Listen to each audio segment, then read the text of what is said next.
Ag an deire seachtaine haistil na slúit móra go Inis Meáin le páirte glacadh in imeacht speisialta, Inis Meáin.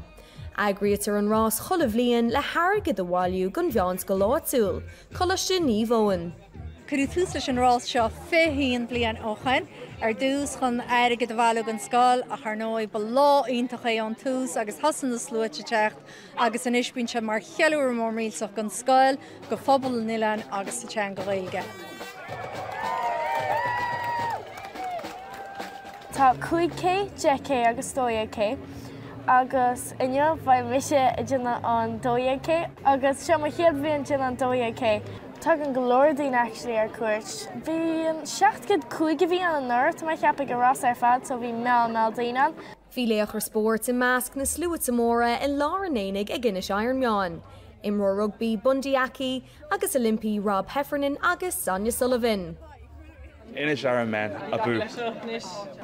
Bhí misa an Nuacht Cúla4 go bualadh. Bhí me sin Nuacht Cúla4 de Cálíní. Bhí sé Jackar mar tá sé an taine. Chhlaach na céadta idiróg agus éas de páirt san éanú Inis Meáin is fiche agus manan na bliana le feicáil ar agrid tílénta leog. Níl bua gan dua.